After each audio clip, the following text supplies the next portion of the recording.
Recording in progress.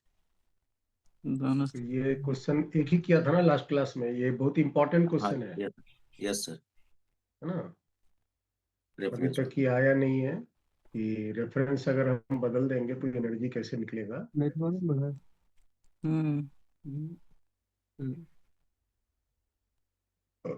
Next question हम अब लेते हैं।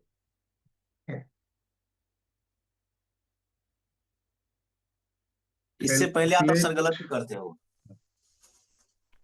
हाँ? वो क्वेश्चन गलत ही करते हो। अगर इससे पहले आता तो रेफरेंस चेंज करके, पता ही नहीं था कि रेफरेंस इंफिनिटी के लिए था। वो लगभग 100 बच्चे में 99 को नहीं पता रहता।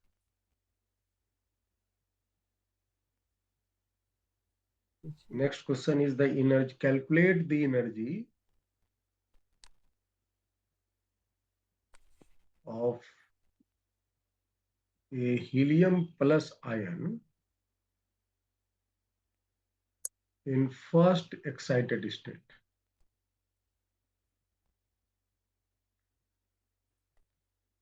देखिए तो helium plus ion in first excited state. First excited n बराबर 2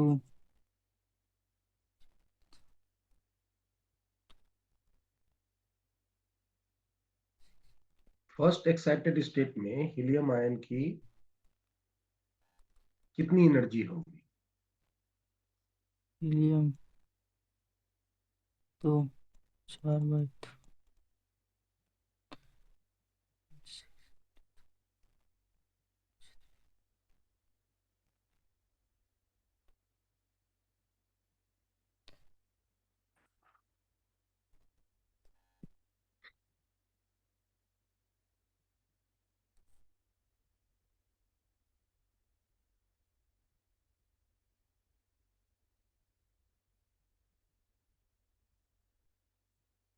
-3.4 हम्म? -3.4 इलेक्ट्रॉन वोल्ट। ऐसे गलती करोगे तो कैसे काम चलेगा। -27.2 इलेक्ट्रॉन।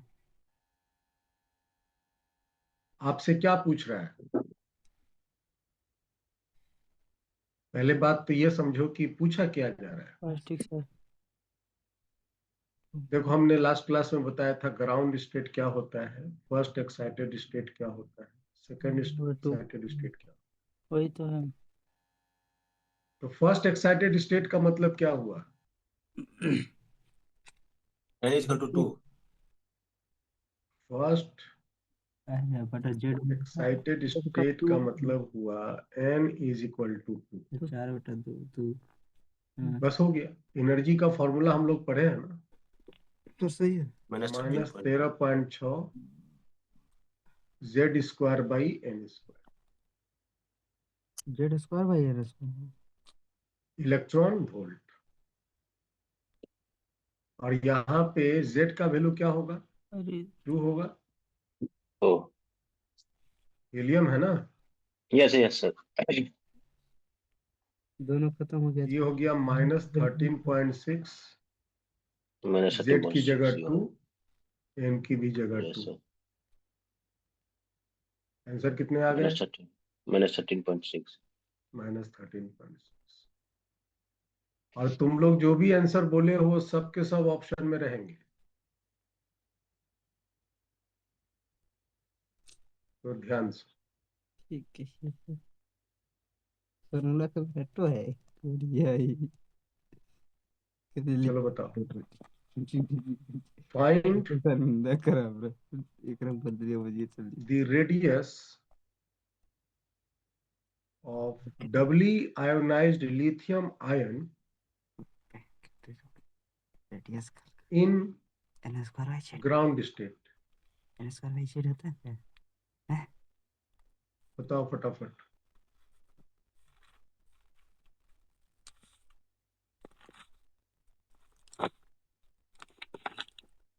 फाइव पॉइंट थ्री चल रहा था लेकिन 0. क्या फॉर्मूला है 0.53 n²/z।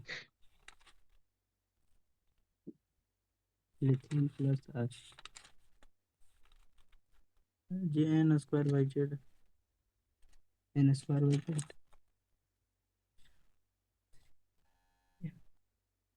ग्राउंड स्टेट मतलब n बराबर 1 होता है n square W 0.173 angstrom 0.17 one हाँ 17 डब्ल्यू हाँ, है 17 हीलियम मतलब 3 हीलियम एंगस्ट्रॉम। तीन।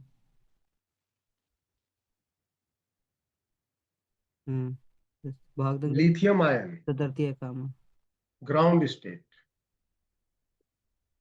देखें और लिथियम आयन के लिए Z का वैल्यू क्या होता है? 3।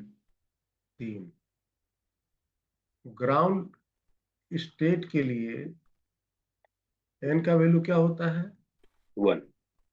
1। ये देखिए लास्ट क्लास में बताए थे, ग्राउंड स्टेट के लिए N का मान 1, फर्स्ट एक्साइटेड स्टेट के लिए 2, सेकंड के लिए 3। ये सब हो गया इसका।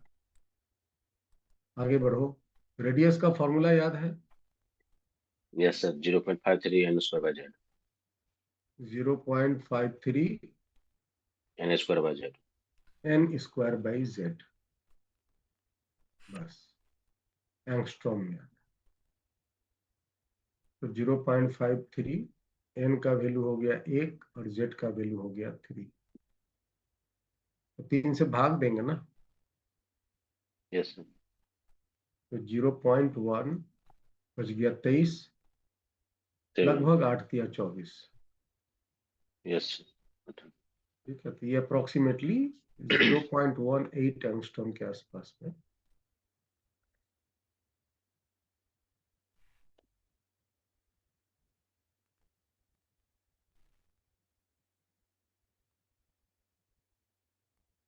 Next,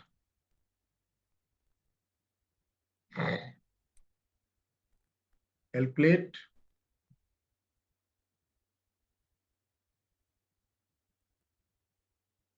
wavelength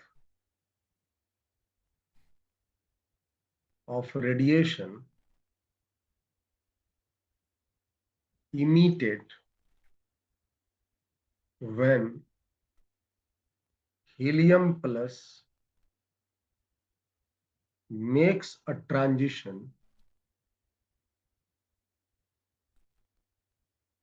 from state n is equal to 3 to state n equal to 2। 1/n n पता है हायर का square minus n lower plus r into z square n equal to 3 से n equal to 2 का transition अगर लेता है into z r तो बताइए। आर जेड इसका हाँ into n R- लोअर का स्क्वायर आर माइनस का value 1.09 1/n higher square 1 by lambda r का कितना है 1.09 into 10 to the power 7 1.09 1 by lower 3 minus 7 2 गुने n लोअर का स्क्वायर n बराबर 3 स्टेट से 2 में गया तो लोअर क्या हो गया 2 का स्क्वायर 4 माइनस 1/9 चौक 36 4 में से 9 गया 5/36 है कि नहीं 1/6 1.09 गुने 10 है कि नहीं 10 गुने 5/36 है कि नहीं तो 1 लेमडा बराबर तो लेमडा बराबर क्या हो जाएगा 36 बटा 1 गुने 10 गुने 5 है कि नहीं 36/10 1.09 है कि नहीं 10 7 कितना लिखो बोलो ना रे 36/1.09 36/7 36/1.09 into 10 पे पावर 7 गुने 5 गुने 5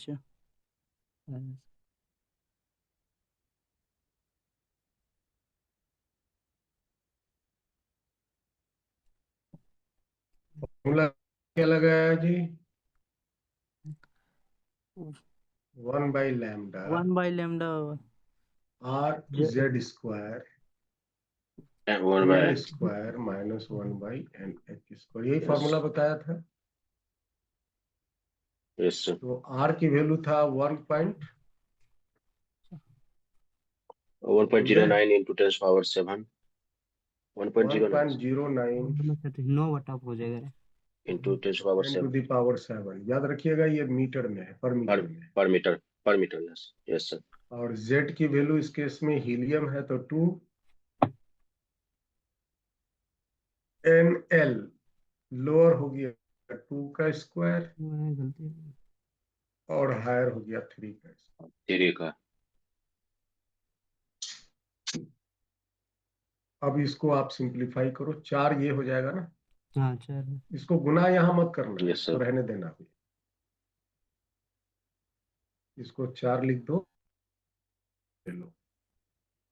ये कितने हो गए, 4 गुना 9, 9 माइनस 4, 4 nominous sir यही आएंगे। yes sir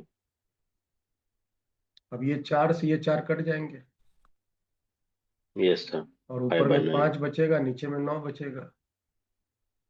yes sir उलट दो, 9 9 by बाई 5 5 और नीचे into में ही आएगा, इसको अप्रोक्सीमेटली 1 मान सकते हैं। 1.09 yes sir वो 10 to the power 9 by 5 7 into ऊपर 10 चला power जाएगा। yes sir इसको मीटर अप्रोक्सीमेटली 1 मान लिया है ना, yes sir और ये आ गया मीटर में।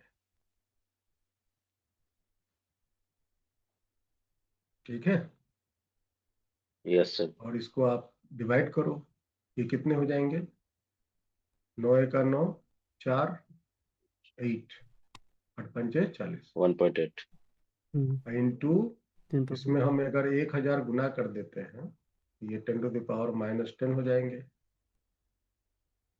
ये हो जाएंगे Yes, sir. 1800 एंगस्ट्रॉम लगभग। तो 4 ऑप्शन में देख लेंगे 1800 एंगस्ट्रॉम के आसपास में कौन है। ठीक है, yes sir और उसका फिर हम जवाब दे देंगे। नेक्स्ट क्वेश्चन,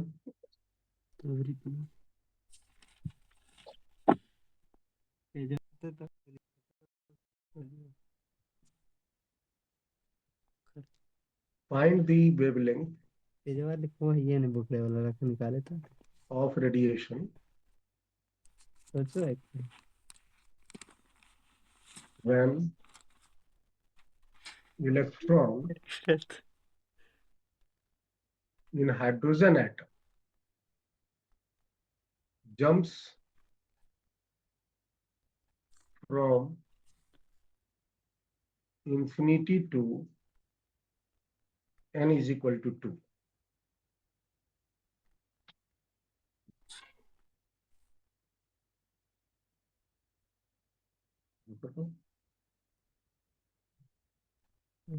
वही निकालना। लैम्डा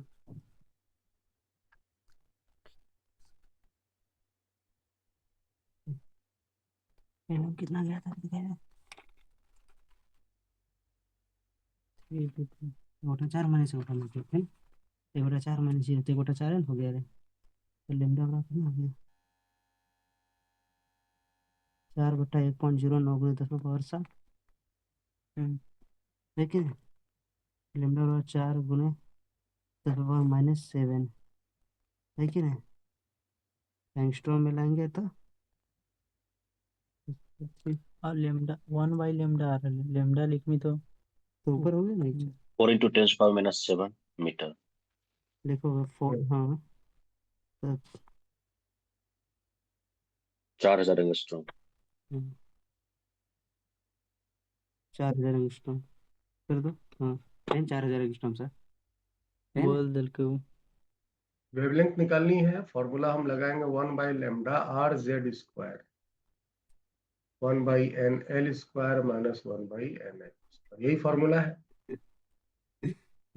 आर की Yes. वैल्यू तो 1 into 09 10 to the power 7, 7 Z का मान 1 हो जाएगा यस सर। 1/2 लोअर के लिए 2 ऐसे होगा। और हायर के लिए इंफिनिटी, माइनस यही होंगे ना। तो लोअर 2 से यस सर। सॉरी हायर तो इसको आप उलट दो, ऊपर हो गया 4, नीचे हो गया 1 गुना 10⁻7। तो ये अप्रोक्सीमेटली आ जाएंगे 4000 एंगस्ट्रॉम। तो वही बोलने पीछे टर्न सर थी। हाँ क्या आए हैं? Yes sir. ये सर चल आ गया।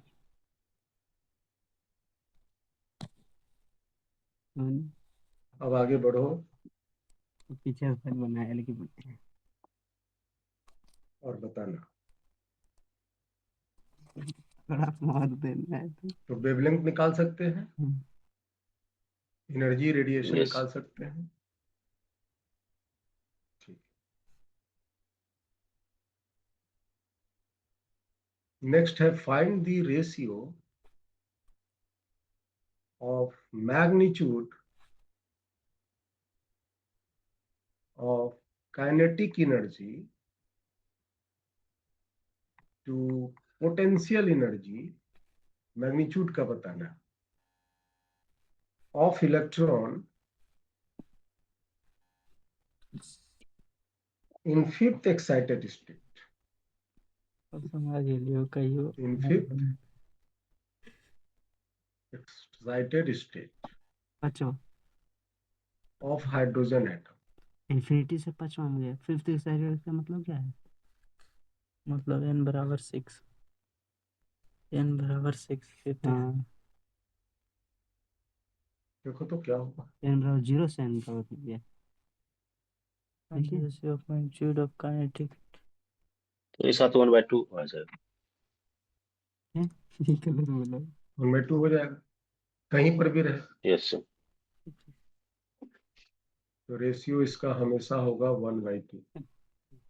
और ये चाहे हाइड्रोजन एटम का हो या हीलियम आयन का हो या डब्ल्यू आयोनाइज्ड लिथियम आयन का हो, तो है सबके लिए 1/2 ही होगा ना। रेशियो नहीं यस सर।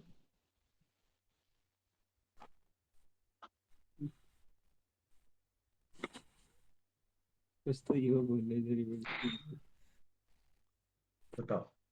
और ये बड़ी बात पे सब फाइंड द बोले दे कलमा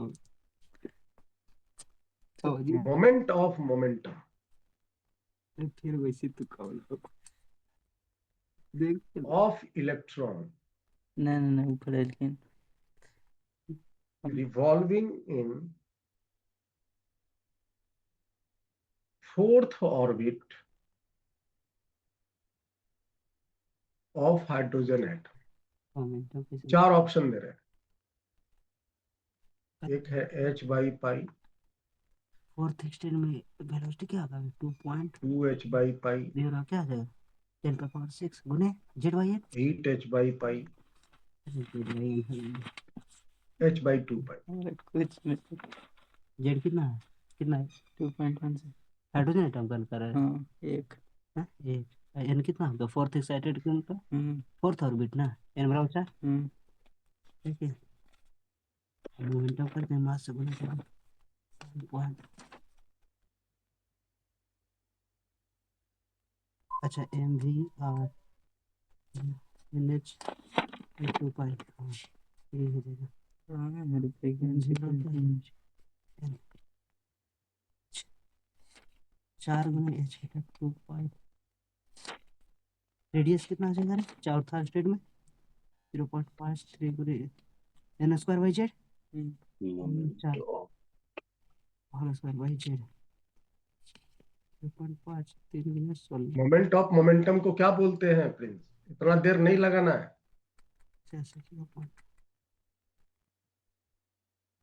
मोमेंट ऑफ मोमेंटम को एंगुलर मोमेंटम बोलते हैं ना। तो सर एन एंगुलर मोमेंटम तो NH 2NH 2h/पाई हो जाएगा सर। NH/2 पाई होता है ना। पाई एच बाई यस सर। 4 पाई और n की वैल्यू यहाँ क्या है? 4 है। तो 2 से ये 4 कैंसिल हो गए तो 2 बच गए, तो 2h/पाई आया। आंसर yes बताओ। sir. B number. B number. इतना देर लगेगा क्या? नहीं सर, मोमेंट ऑफ मोमेंटम में कंफ्यूज हो गए थे. Oh MBR moment of force को टॉर्क कहते हैं। Torque. Yes sir. Moment of moment of angular momentum कहते हैं। मोमेंटम को एंगुलर मोमेंटम कहते हैं। ओह वही पढ़ा है इसमें। मोमेंट का मतलब सर आर का मल्टीप्लिकेशन ही हुआ ना सर. आर का क्रॉस प्रोडक्ट हाँ, yes sir, cross product. Vector. हम कहो ना कि हम एमबीआर बराबर कर रहे हैं आर नीचे का। चलो एक क्वेश्चन को अच्छे से समझना और फिर जवाब देना। ये hydrogen atom in ground state H by 2 is given an energy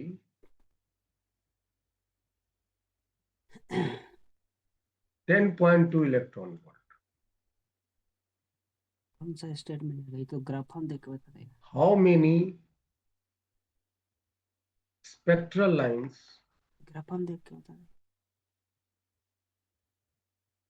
graph हम देख will be emitted इतो कमाने का बहुत during this transition? During the transition. Graph हम देख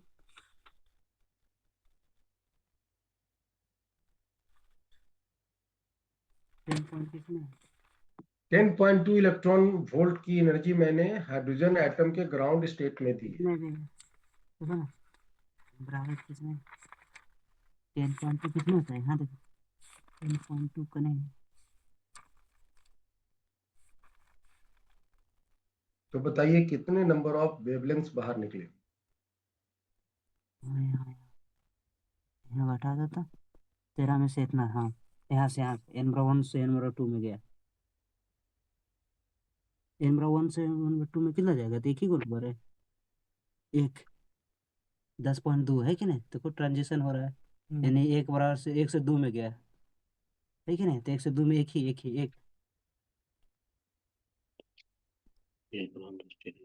एक होगा ना है कि नहीं देखो घटाओ 13.6 में से ना गया तो 10.2 इलेक्ट्रॉन वोल्ट हाँ है कि नहीं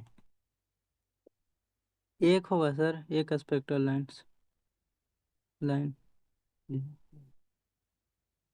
क्यों होगा?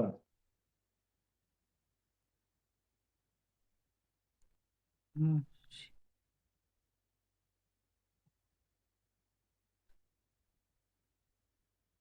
कहाँ जाके ठहरेगा वो?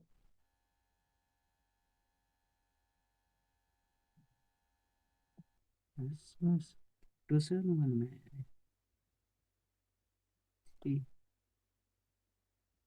इतना एनर्जी दिए किसको? ग्राउंड स्टेट में इसको। ठीक है 10.2 हम्म, कहाँ जाके ठहरेगा? दूस देंगे तो दूसरा में चल जाएगा है कि नहीं छोड़ो छोड़ो नहीं बोल रहा तो तुम भी भूल भी नहीं कर रहा।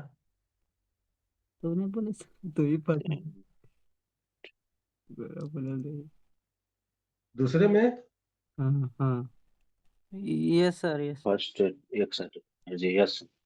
दूसरे में यस सर. तो एक ही जंप किया ना वो। Yes sir. तो एक ही जंप किया तो एक ही लाइन निकलेंगे। यस कहीं रे तो आंसर क्या होगा? एक एक एक. एक ही होगा। कहीं से डरा दिए थे तक कहीं आप डरा दिए थे चलिए बढ़िया वाली।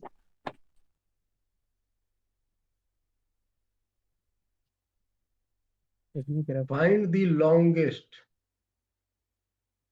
ये तो विजय हो गया वेवलेंथ सर, फालतू के। विजय तो की तरफ ही पड़ो एसोसिएटेड विथ पासन सीरीज।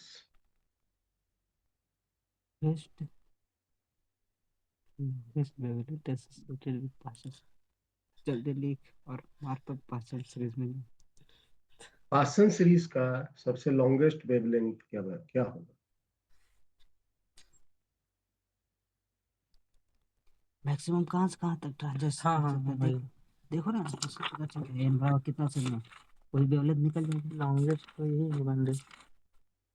आजकल जो है ना एन कि बराबर कितना, 3 में कर सकता हाँ है, इन्फिनिटी 3, इन्फिनिटी से 3। हाँ तो 1/λ क्या है, 1.09 गुना 1/7 है कि नहीं, हम्म, और 1/3 का स्क्वायर हो जाएगा रे, 1/9 है कि नहीं, तो लैम्डा बराबर 1 कितना है? बाई अधिक। पासन सीरीज में क्या होता है? 3 से हम्म। इन्फिनिटी से 3 में आ सकता है कोई यानी भी। क्या? 9000 गुने 10 हायर, कोई भी हायर से लेके हाँ 3 तक आया, 9000 लाइमन बामर 3 पासन तक नंबर 3 से, एक्स्ट्रा, 9000 एक्स्ट्रा। कोई भी यस हायर से नंबर 3 में आना है। अच्छा, ज्यादा एनर्जी जंप मारेगा तो वेवलेंथ छोटा होगा कि बड़ा होगा? ज्यादा कम होगा, छोटा होगा। छोटा होगा। छोटा हो छोटा जाएगा। होगा। तो अगर यस हमको लार्जेस्ट वेवलेंथ निकालनी है तो सबसे कम एनर्जी का जंप होना चाहिए। फंसाते नहीं। यस इसका मतलब 4 से 3 में आना चाहिए। 4 से 3 यस तो मारो मत करिए। और अगर अगर यही पूछता, मिनिमम पूछता ये, तो इन्फिनिटी। तो मिनिमम में कहाँ से कहाँ, इन्फिनिटी से लेके 3 तक लाते हैं। यस। कैसे तो 9000 नहीं पढ़नी बच गई है। चुप रहें यार, मैं एक बार चालू कर ये लॉन्गेस्ट है, तो आपका फॉर्मूला होगा 1/λ। और जेड का मान और तो 1 ही रखेंगे। अच्छा यस के ये लिए 3 का स्क्वायर माइनस 4 का स्क्वायर। याद रखिए, हम यहाँ लिख देते हैं लॉन्गेस्ट लैम्डा के लिए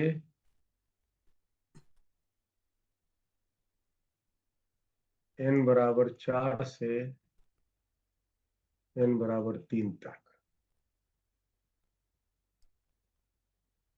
और फॉर स्मॉलेस्ट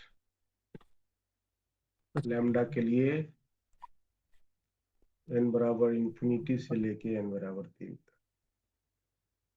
पासन सीरीज में। समझ में आया? अब इसको कैलकुलेट कर लेना। कहीं 75 से 7500 एंगस्ट्रॉम सर। 7500 आया। जी। Yes sir.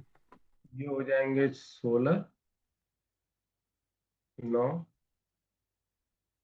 16 माइनस 9, 16 और नीचे रह गया, ऊपर में 10 टू द पावर ओ सब माइनस 7।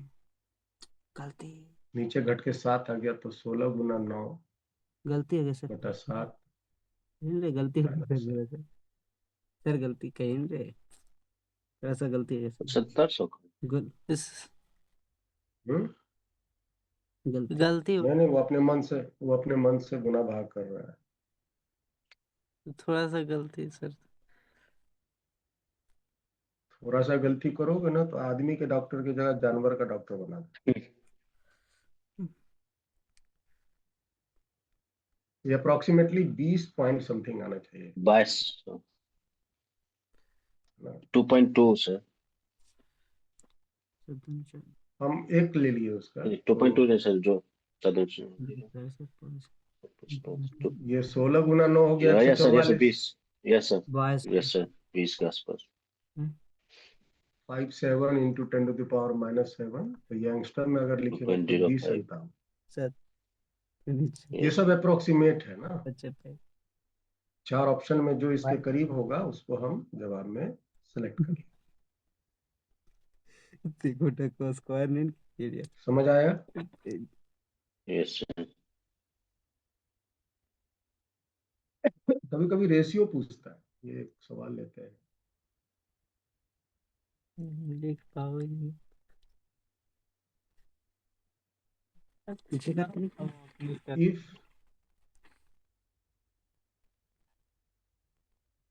wavelength of कितना तो बनाओ। first member ऐसा क्रेडिबिलिटी खो देगी। of Lyman ये सही बोलोगे। series is lambda.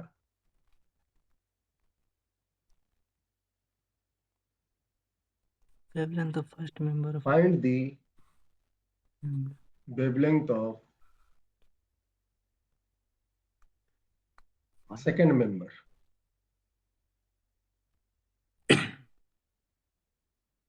देखो तो क्या जवाब दोगे।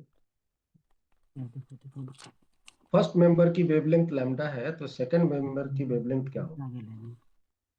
फर्स्ट ऑप्शन दे रहे हैं। और 2 से 1 में गए हैं। 27/5 लैम्डा, पागल। 5/27 लैम्डा, फर्स्ट मेंबर 2 2 से से 1 1 हाँ 27/32 लैम्डा, दूसरा मेंबर इसका अलाइनमेंट पे दूसरा है। हाँ, तो पहली 32/27 लैम्डा।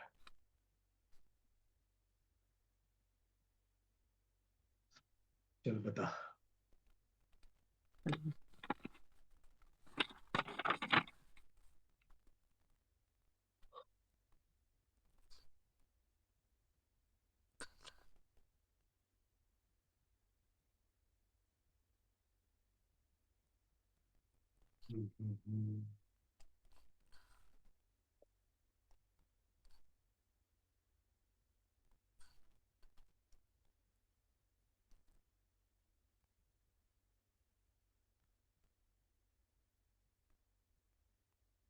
दूसरा कितना है 3 से 2 मिलेगा। जी हाँ 3 से 2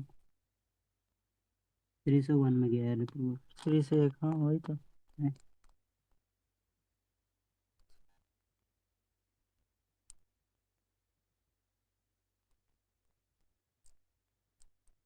फर्स्ट मेंबर मतलब कहाँ से कहाँ। 1 से 2, 2 से 1, 1 से 2 नहीं।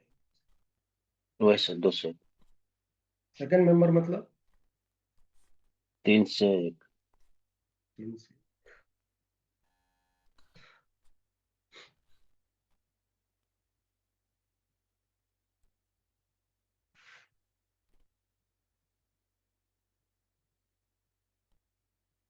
First member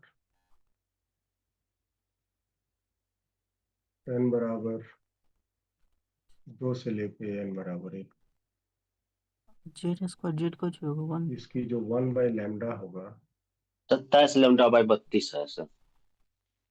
r 1/1 1/4। Second member में 3 से 1 यही लैम्डा निकालना है। इसको 1 मान लेते हैं। 1 माइनस 3 3 9। 1/9 ये हो गया कितना। 4 में से गया 3 तो 3r/4 और ये हो गया Yes, sir. कितना 8r/9। 8/8 इसको डिवाइड कर दो 1/2 कर दो तो लैम्डा 1/λ लेफ्ट साइड आएंगे और राइट साइड में आर आर कट जाएंगे। 3/4 और 9/8 तो ये हो गया 27/32। 27/32 लैम्डा आपका आंसर है। समझ ला। Yes, sir. So option C.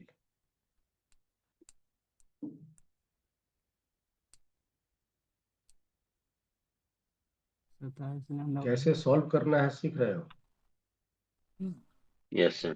Yes sir 27 lambda by 32 तो इस तरह के क्वेश्चंस आपको भर भर के पूछे जाते हैं तो इस तरह से हम इसका जवाब बनाएंगे। पहले क्वेश्चन को अच्छे से समझिए। फॉर्मूला तो वही है जो आप जानते ही हैं। क्वेश्चन को समझ लीजिए और फिर उसके अकॉर्डिंगली अपना आंसर निकालिए। ठीक है प्रिंस। Yes, sir. चलिए आगे बढ़े हम लोग अब। Yes, sir.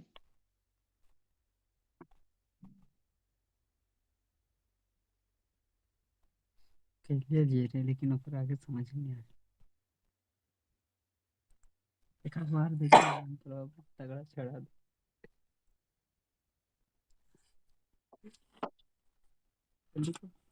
जल्दी हो गया तो लिखे स्टार्ट करेंगे न्यूक्लियर फिजिक्स।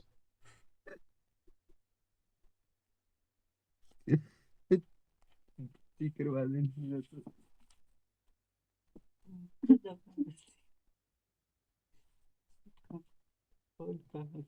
अभी तक हम लोग एटम के बारे में पढ़े हैं। पहला में कितना सेटिंग मिली एक उत्तरों से देखो अब हम थोड़ा उस एटम के भीतर जाएंगे और उसके न्यूक्लियस के बारे में स्टडी करेंगे कि न्यूक्लियस के भीतर की क्या कहानी है। तो रदरफोर्ड साहब ने क्या क्या बात बताया न्यूक्लियस के बारे में। एवरी एटम हैज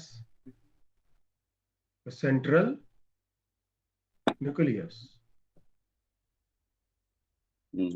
हर एक एटम में एक न्यूक्लियस होता है, बिना न्यूक्लियस के एटम नहीं होंगे, ये बात फिक्स है। दूसरी बात क्या बताया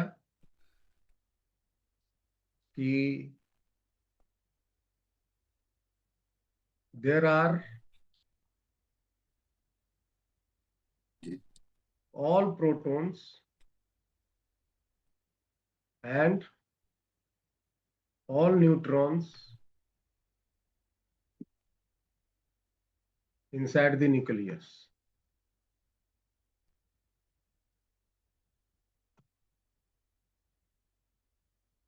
एटम के जितने प्रोटॉन्स हैं और जितने न्यूट्रॉन्स हैं वो सब के सब कहाँ रहेंगे? न्यूक्लियस के अंदर में रहेंगे। और चूंकि प्रोटॉन्स अंदर में है, hence it is positively charged. तो न्यूक्लियस क्या रहता है? पॉजिटिवली चार्ज्ड रहता है।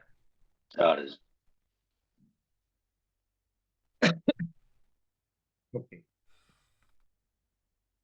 Protons and neutrons, protons plus neutrons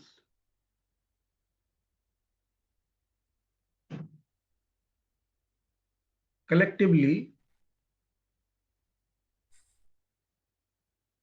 called nucleons। समझ गया इसका कुछ नहीं हो सकता। अगर हम कभी न्यूक्लियंस बोलते हैं तो इसका मतलब प्रोटॉन्स और न्यूट्रॉन्स की टोटल बात हो रही है। And known as mass number. तो क्या बोलते हैं? Mass number. चलो आगे बात करो। Almost 99.9% of whole mass of atom exist inside the nucleus। है ना? 99.9% मतलब कि लगभग टोटल मास एटम की कहाँ पे रहती है? न्यूक्लियस के अंदर में रहती है। ये सब न्यूक्लियस के बारे में बात हो रही है। और साइज क्या होता है न्यूक्लियस का? द साइज जाना है 10 to of nucleus minus 10 to the power 15 होता is in order of 10 to the power minus 15 metre. इसी के ऑर्डर में उसका साइज होता है। अलग अलग होता है साइज, है ना? लेकिन उसका जो ऑर्डर है 10 to the power minus 15 metre के आसपास होता है। इसको किसने खोजा था? इट इज है। डिस्कवर्ड बाय रदरफोर्ड ने खोजा था लगभग 1911 ईस्वी के आसपास। ठीक है। न्यूक्लियस के भीतर में जो ये प्रोटॉन्स और न्यूट्रॉन्स होते हैं ये आखिर कैसे रहते हैं? तो इसके रहने के पीछे एक फोर्स काम करता है, उस फोर्स को कहते हैं nuclear force. Nuclear. Nuclear force.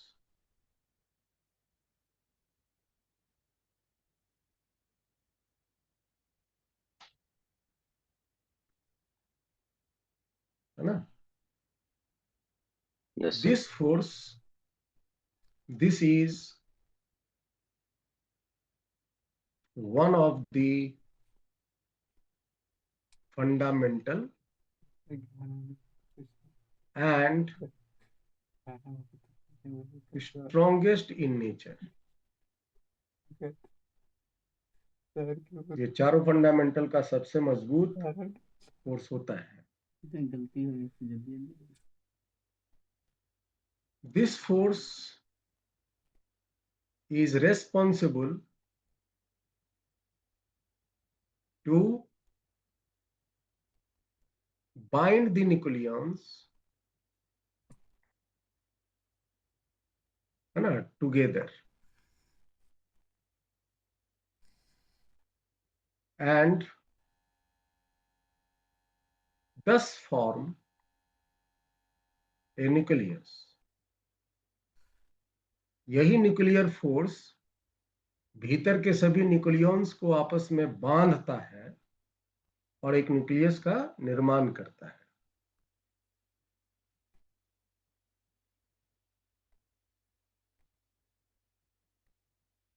This force acts between proton-proton, proton-neutron neutron. and neutron-neutron.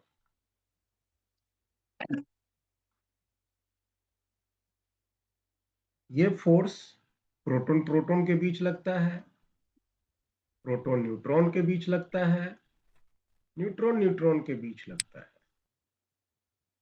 अगर हम एक न्यूक्लियस बना के दिखाएं, ये न्यूक्लियस है और इसके भीतर में प्रोटॉन है, न्यूट्रॉन है, प्रोटॉन है, न्यूट्रॉन है, दो ठो प्रोटॉन दो ठो न्यूट्रॉन लगाया। यहाँ पर जो फोर्स है वो प्रोटॉन प्रोटॉन के बीच लगेगा, न्यूट्रॉन न्यूट्रॉन के बीच लगेगा, प्रोटॉन न्यूट्रॉन के बीच, न्यूट्रॉन प्रोटॉन के बीच, न्यूट्रॉन प्रोटॉन के बीच, प्रोटॉन न्यूट्रॉन के बीच। इस तरह से फोर्स लगता है और आपस में पकड़ के जकड़ देता है एक दूसरे को।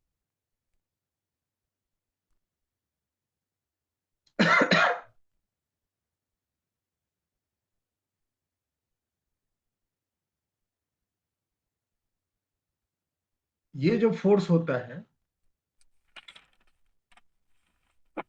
It is charge independent force. Charge independent force. Independent force. ये चार्ज पर डिपेंड नहीं करता, ये चार्ज पर डिपेंड नहीं करता। नहीं करता।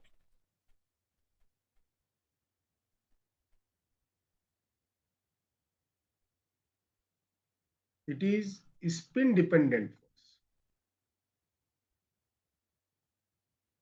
It is spin dependent force. ये स्पिन पर डिपेंड करता है। जो भीतर में न्यूक्लियॉन्स हैं वो आपस में स्पिन करते हैं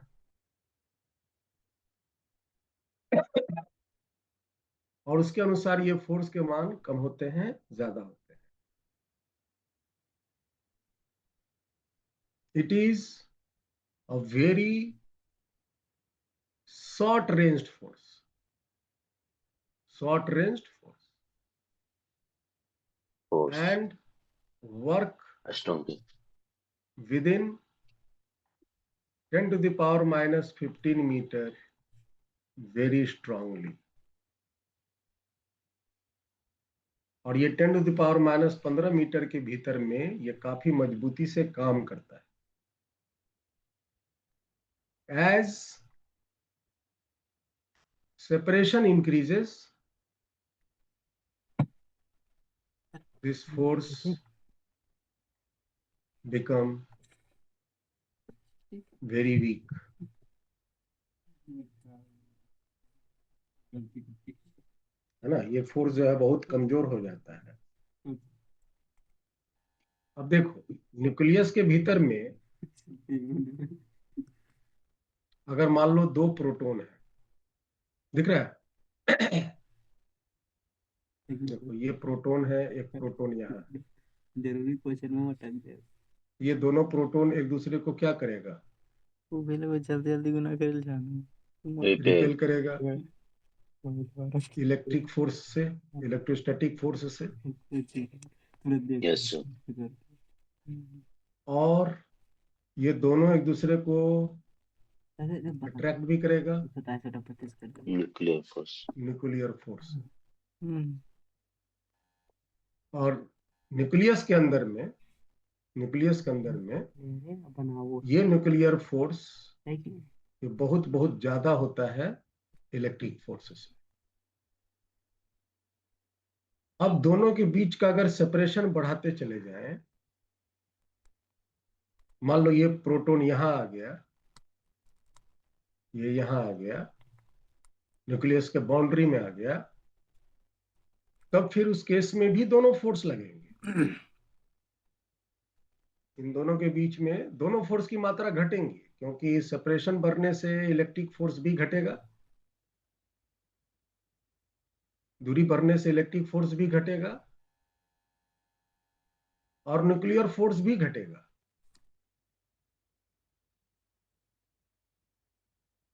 लेकिन कौन तेजी से घटेगा? न्यूक्लियर फोर्स बड़ा तेजी से घटेगा, और ये दोनों इस हालत में आने पर लगभग दोनों आपस में बराबर हो जाएंगे। बराबर। और जब यही दोनों प्रोटॉन्स न्यूक्लियस के लगभग बाहर हो जाएंगे, तो ये दोनों एक दूसरे को रिपेल किया इलेक्ट्रिक फोर्स से, दोनों एक दूसरे को अट्रैक्ट किया न्यूक्लियर फोर्स से, और यहां न्यूक्लियर फोर्स के वैल्यू कमती हो जाएंगे। और जैसे ही कम हो गए तो क्या ये न्यूक्लियस रह पाएगा? नहीं सर। नहीं रह पाएगा, न्यूक्लियस जो है वो डैमेज हो जाएगा। ठीक है, तो न्यूक्लियस के बनने के लिए न्यूक्लियर फोर्स जब तक डोमिनेट करेगा किस पर? Electrostatic force. न्यूक्लियर फोर्स जब तक डोमिनेट करेगा इलेक्ट्रिक फोर्स पे, तब तक न्यूक्लियस के बनने के चांस रहेंगे। जब ये कमजोर पड़ जाएगा न्यूक्लियर फोर्स, तो फिर वो न्यूक्लियस ब्रेक कर जाएगा। ठीक है, यस सर। अब बताओ क्या ये न्यूक्लियर फोर्स सेंट्रल है कि नहीं? इसका जवाब है न्यूक्लियर फोर्स नहीं sir. Is not a central force. ठीक है, चलिए आगे बढ़े। Yes sir. Yes sir. अब आइए बात करते हैं सिंबल ऑफ न्यूक्लियस।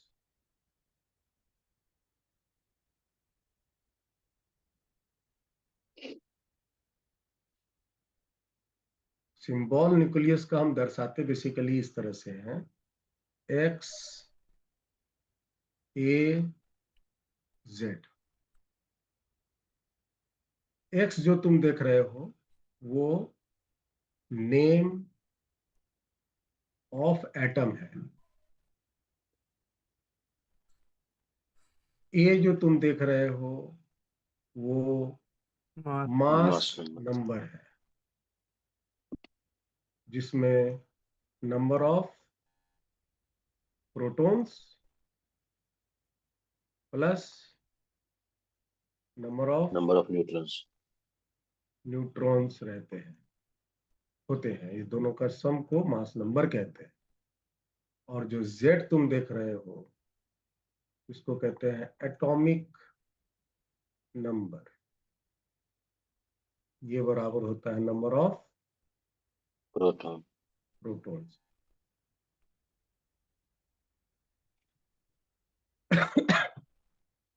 और अगर आपको नंबर ऑफ न्यूट्रॉन्स पता लगाना है तो क्या होगा? A minus Z. A minus Z.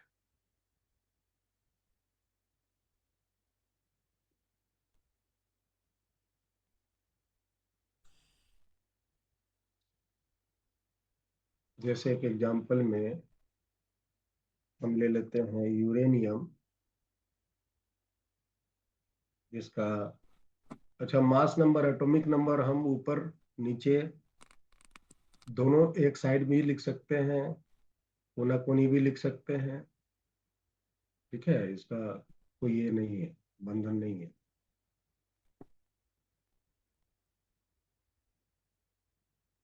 तो बताइए इसके इस न्यूक्लियस में यू क्या हुआ? यूरेनियम। Yes, sir. यूरेनियम को यू से दर्शाया गया है। इसमें एटॉमिक नंबर कितना है? 92 Atomic है। number. Yes, sir. इसमें मास नंबर कितना है? 235. 235 है। इसमें नंबर ऑफ प्रोटॉन्स कितने हैं? 92. 92 है। नंबर ऑफ न्यूट्रॉन्स कितने हैं? 235 में सब 235 में से 143. 292 घटा दोगे तो 143। समझ में आया? समझ में आया जी? Yes Yes, sir. मोहित, मैं समझ में आया।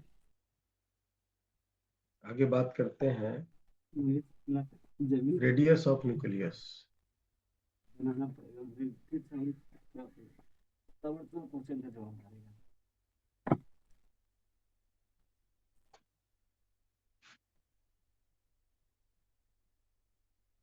Radius of nucleus,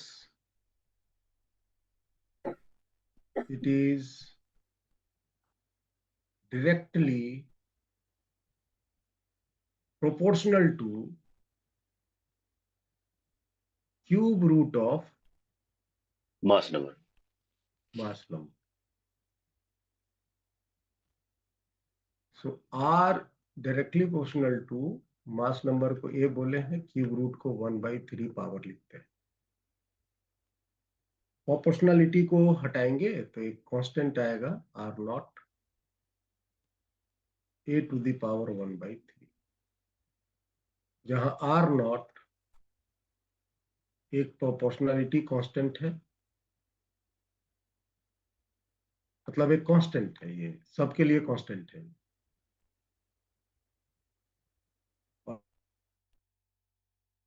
और इसका वैल्यू 1.2 इंटू 10⁻⁻15 मीटर होता है। और यही फॉर्मूला हम यूज करेंगे किसी भी न्यूक्लियस के रेडियस को निकालने के लिए।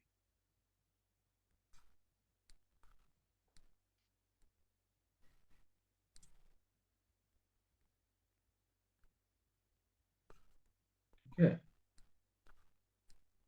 किसी का भी रेडियस अगर निकालना है तो हम ये फॉर्मूला को यूज करें। जैसे अगर हम आपसे एक क्वेश्चन पूछें, find the radius of nucleus of aluminium atom,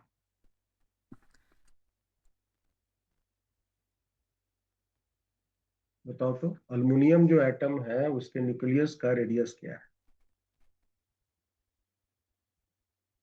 3. Hmm 3.6 into 10⁻⁻15 meter. तो फॉर्मूला आपका तो यही है। और अल्युमिनियम का मास नंबर कितना होता है? 27. 27 होता है। एटॉमिक नंबर कितना होता है? 13 13. 11 होता है कि 13 होता है? 13. तो इसका मास नंबर 27 हो गया। आर की वैल्यू हो गई इतनी, और 27 पे पावर हो गया 1/3। अच्छा, तो क्यूबिक रूट ऑफ, अरे यार, ये तो 3 आ गया ना, क्यूबिक रूट, हाँ। तो 12×36 3.6 इंटू 10⁻⁻15 मीटर।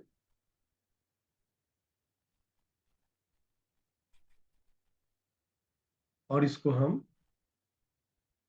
3.6 फेम्टोमीटर भी बोल सकते हैं, फेम्टोमीटर,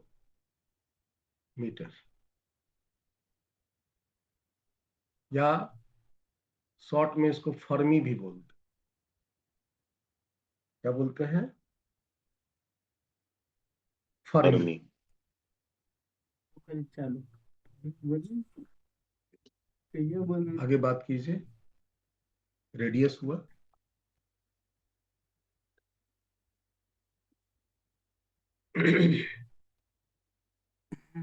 डेंसिटी ऑफ न्यूक्लियस।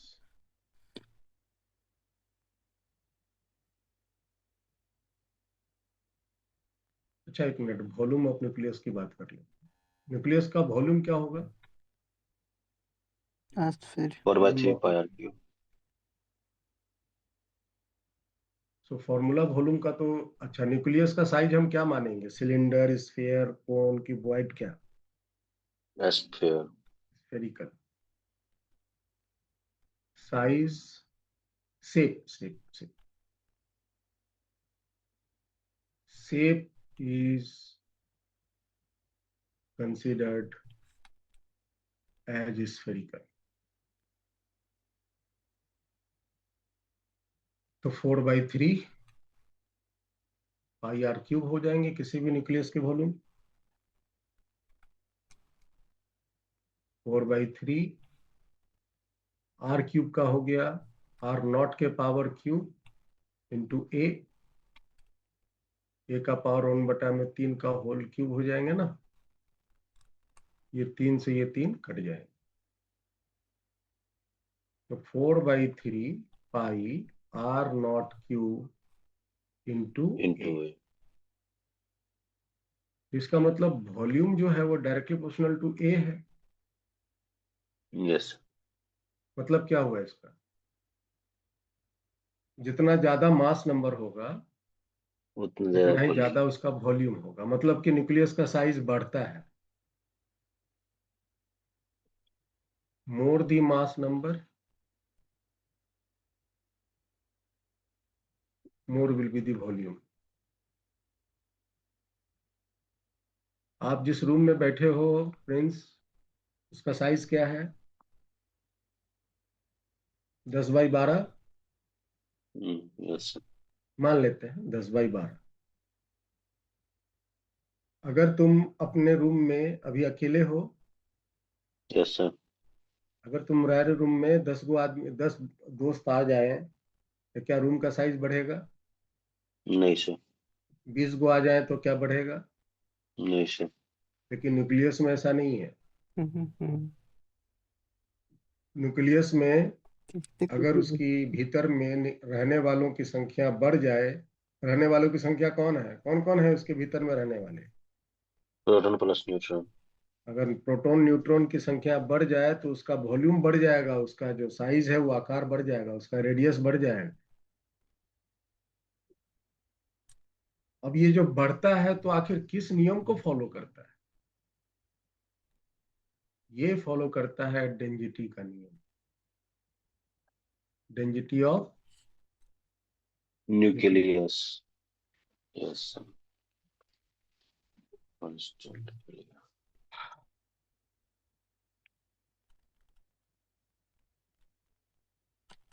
डेंसिटी का फॉर्मूला क्या होता है? Mass by volume. Mass by volume. Mass by volume. Nucleus का मास को कैसे डिसाइड करेंगे? तो जो इसके भीतर में नंबर ऑफ प्रोटॉन्स हैं, जो भीतर में नंबर ऑफ न्यूट्रॉन्स हैं, सबका मास को जोड़ दिया जाए यस सर। अप्रोक्सीमेटली। अच्छा, जानते ही हो कि न्यूट्रॉन का मास लगभग प्रोटॉन के मास के बराबर होता है।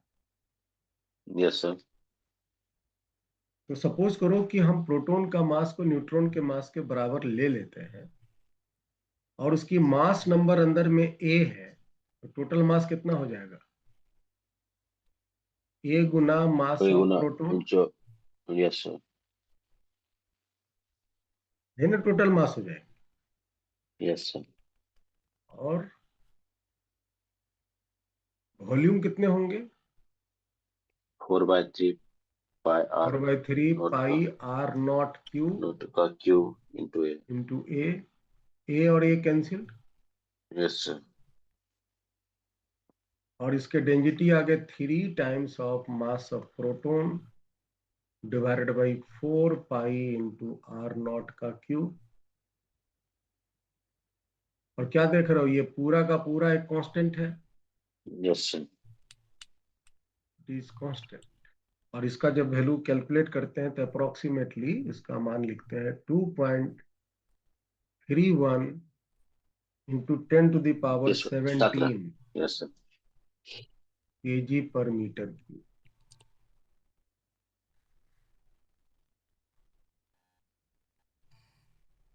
और क्या आपको यहां से देखने को मिला? The density of all nucleus, किसी भी न्यूक्लियस की डेंसिटी रिमेन सेम।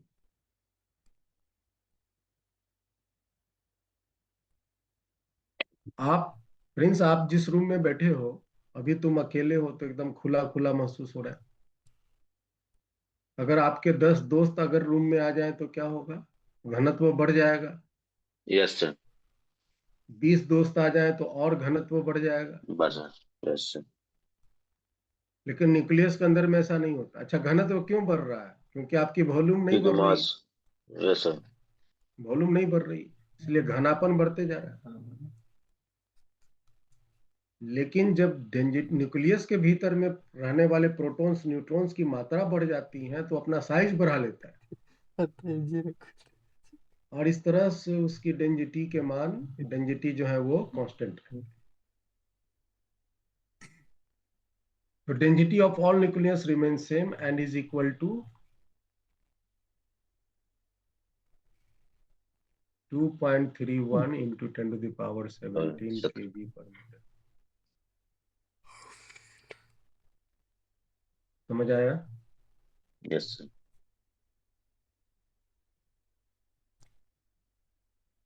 आगे बात करते हैं। Atomic mass unit.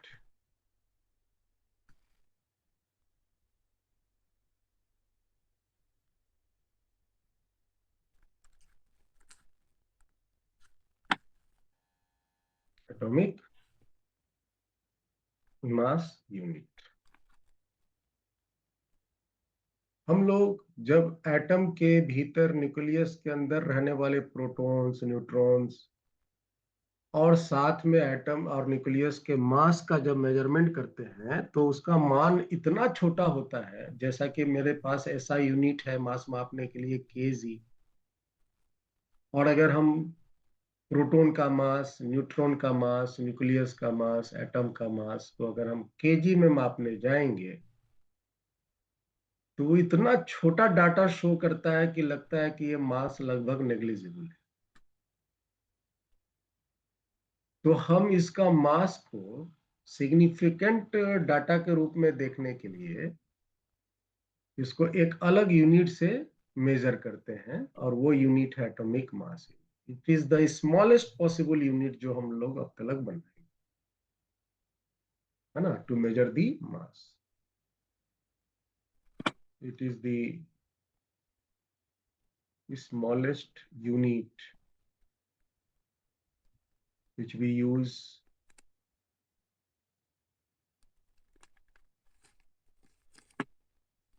to measure the mass of protons, neutrons, है ना, न्यूक्लियस, न्यूक्लियस का मास मापना है, एटम का मास मापना है, इलेक्ट्रॉन भी है, इलेक्ट्रॉन भी है। इन सबों का मास मापने के लिए हम इसी यूनिट का उपयोग ज्यादातर करते हैं। एक यूनिट तो मेरे पास ऐसा यूनिट है। अच्छा, 1 U बराबर क्या होता है? 1 1 U, 1 atomic mass unit, atomic mass unit is equal to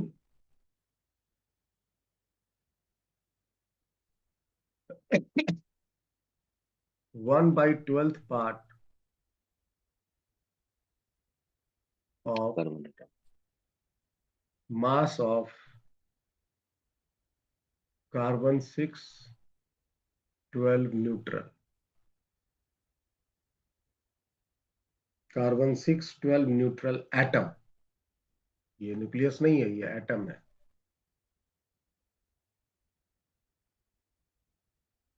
समझे?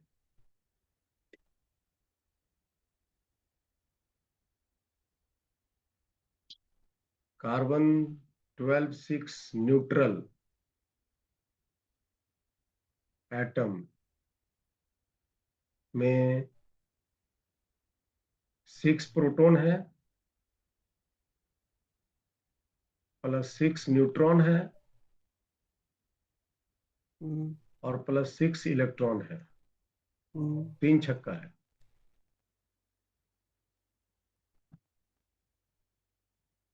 6 गो प्रोटॉन, 6 गो न्यूट्रॉन और 6 इलेक्ट्रॉन, इन सबों का मास माप लेंगे और इसका 12वां भाग करेंगे तो जो वैल्यू आएगा वही है U। इलेक्ट्रॉन भी रहता है, याद रखना। 6 गो इलेक्ट्रॉन का मास, 6 गो न्यूट्रॉन का मास, 6 गो प्रोटॉन का मास को जोड़ के 12 से भाग देंगे तो जो पार्ट मास का आता है उसी को U कहते हैं। तो 1U का वैल्यू जब हम इन सबों का मास जोड़ के 12 से भाग देते हैं तो जानते हो कितना आता है? 1.66054 इंटू 10⁻⁻27 kg। ये याद नहीं रखनी, ये आपको दिया रहेगा। समझ में आया? Yes sir. बस आपको क्या जाननी, आपको ये जाननी है कि 1/12 part of mass of carbon nucleus है कि कार्बन एटम है। तो वो कौन सा एटम है? आयोनाइज्ड एटम है कि न्यूट्रल एटम? अरे सर समझ में आया जी? डायग्राम बना दे के तो यस सर। सही है। अगर हम इसी यूनिट से अब खत्म नहीं होते हैं। इलेक्ट्रॉन की मास मापे, मास ऑफ इलेक्ट्रॉन,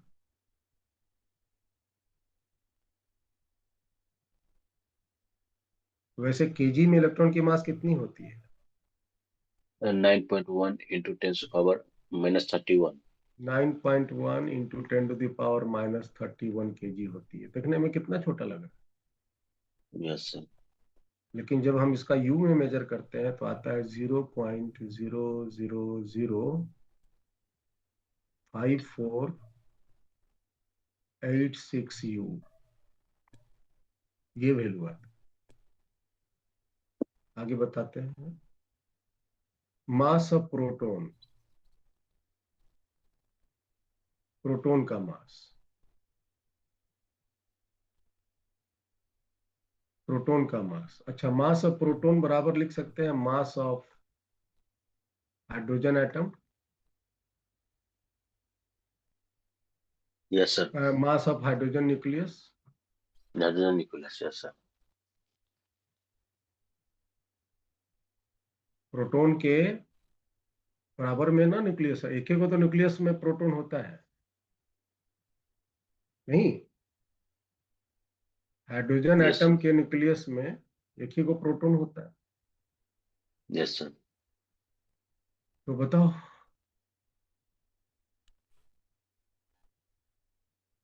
इसका प्रोटॉन का मास कितना है केजी में? 1.672 प्रोटॉन का 1.67 into 10⁻⁻27 kg. -27 kg। और इसका मान U में अगर देखोगे ना तो ये आता है 1.00727647 U। ये सब याद नहीं रखना, बस एक डाटा के रूप में बस आप देखो। और इसमें मिनिमम 0.4 अंक तक हम लेते हैं, मिनिमम। मैक्सिमम आप दशमलव के जितना अंक तक लो, लेकिन मिनिमम 4 अंक तक लेते हैं। चलो मास ऑफ न्यूट्रॉन बोलो। न्यूट्रॉन का मास 1.6749 into 10⁻⁻27 kg। देखो दशमलव के 2 अंक तक देखोगे तो प्रोटॉन और न्यूट्रॉन का मास एक ही दिखेगा, और आगे बढ़ के देखो तो पता चलेगा कि न्यूट्रॉन का मास प्रोटॉन से थोड़ा सा ज्यादा है ना। और यही बहुत इंपॉर्टेंट है यहाँ पे इस चैप्टर के लिए। एटॉमिक यूनिट में अगर आप इसका मास देखो न्यूट्रॉन का तो ये आता 1.00866492 U। ये हुआ। ये सब आपको कोई भी याद नहीं रखनी, इस तरह के डाटा के साथ ये रहते हैं, बस आपको ये दिमाग में साथ में ये रखना है जानकारी कि न्यूट्रॉन का मास जो है प्रोटॉन से स्लाइटली ज्यादा होता है, बहुत ज्यादा नहीं, स्लाइटली ज्यादा। समझ में आया? Yes, sir. बहुत ज्यादा नहीं, स्लाइटली ज्यादा होता है।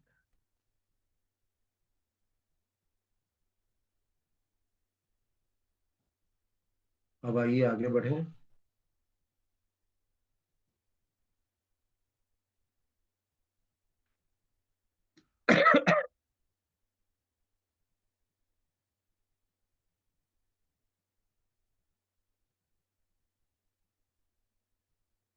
मास एनर्जी इक्विवेलेंस, इसी को खोजा था आइंस्टीन ने, जिससे एटम बम बन गया। धराधर अमेरिका एटम बम बना के हिरोशिमा पे गिरा भी दिया। जब हिरोशिमा पे एटम बम गिरा था तो आइंस्टीन को लगा था कि हमने इतना मेहनत करके इस दुनिया में, है ना, बहुत गलत चीज दे दिया। जब Oppenheimer. हिरोशिमा, ओपेनहाइमर तो बनाया था, Yes. और आइंस्टीन उस ओपेनहाइमर को देखना नहीं चाहते थे। ओपेनहाइमर जो है वो एटम बम बनाया, वो भी बाद में डिप्रेशन में चला गया था ओपेनहाइमर भी। Yes, sir. लेकिन एटम बम बन रहा है, ये है ना, ये उस समय जो गृह युद्ध चल रहा, क्या बोलो, विश्व युद्ध चल रहा था, Yes, sir. World war two उसको कंट्रोल करने के लिए ये बम जब बन रहे थे, वर्ल्ड वॉर टू तो उस बम के बनने की प्रक्रिया में ओपेनहाइमर एक दो बार आइंस्टीन से मुलाकात भी करना चाहा, लेकिन आइंस्टीन उनको मतलब कि सीधा मुंह बात नहीं किया। इसका एक शायद फिल्म भी आया था ओपेनहाइमर का, Oppenheimer. हाँ ओपेनहाइमर नाम से था। कभी मौका लगे तो जरूर देखना। एक नंबर थ्योरी का मास्टर था ये Oppenheimer. Physics में थ्योरी। वो थ्योरेटिकल फिजिक्स के मास्टर Yes, थे। sir. Yes, sir. Main physics तो वही है ना, थ्योरेटिकल फिजिक्स। Yes, sir. हम लोग न्यूमेरिकल में घुसे रहते हैं, लेकिन जो रिसर्चेबल फिजिक्स है वो पार्टिकल फिजिक्स है, मतलब थ्योरेटिकल फिजिक्स। आइए बात करते हैं mass equivalence, energy equivalence according to Einstein. According to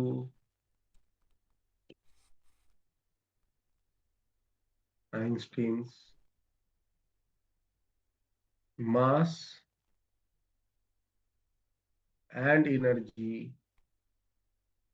are convertible to each other.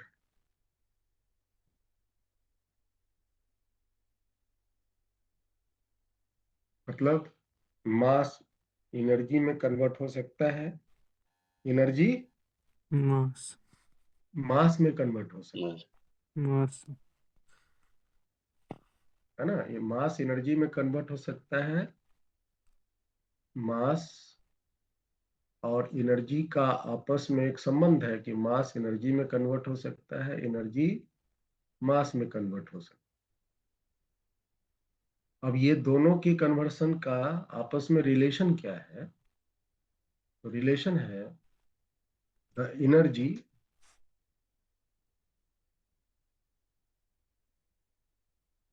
equivalent to mass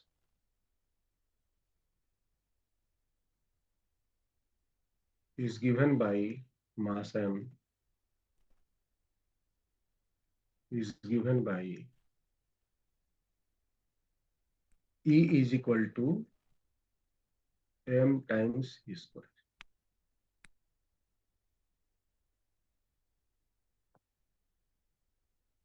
ठीक है।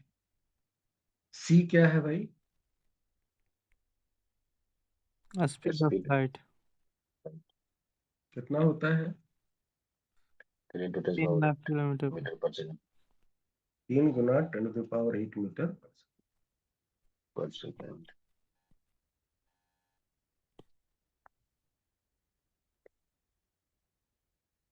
और ये बहुत बड़ी एनर्जी का कारण है। कोई भी एक छोटा सा भी डस्ट पार्टिकल की भी अगर आप मास मेजर करके आप उसके इक्विवेलेंट एनर्जी निकालोगे तो बहुत अमाउंट ऑफ एनर्जी आपको, ठीक है। Yes। तो हम यहाँ पे कुछ एनर्जी दे रहे हैं। एनर्जी इक्विवेलेंट टू मास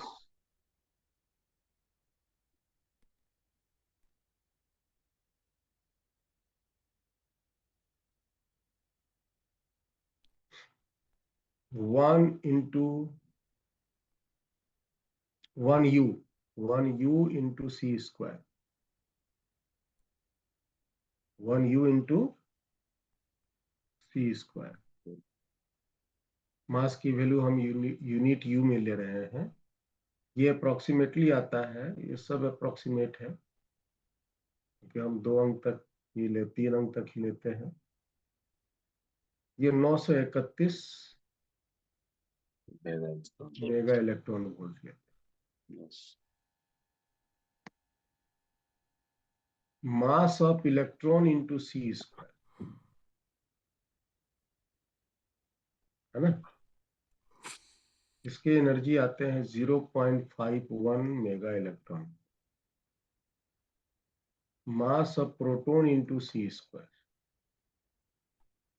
ये आता है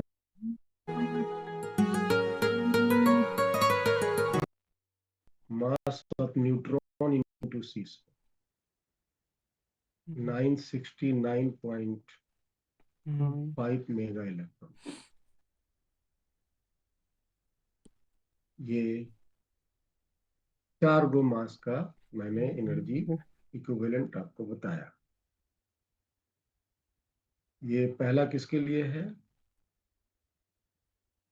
फॉर 1 u। दूसरा है फॉर इलेक्ट्रॉन, फॉर प्रोटॉन, और तीसरा है फॉर न्यूट्रॉन। हाँ हाँ लेवल आइए राजी ना 10 मिनट। ठीक है जी। Yes sir। फिर कहीं क्लास है। अब आइए पार्टी शुरू करें। देखिए कितना मास डिफेक्ट नहीं नाम सुने? मास डिफेक्ट चलो यहाँ से हम लोग अगले क्लास में करेंगे आगे, यहाँ ठीक है।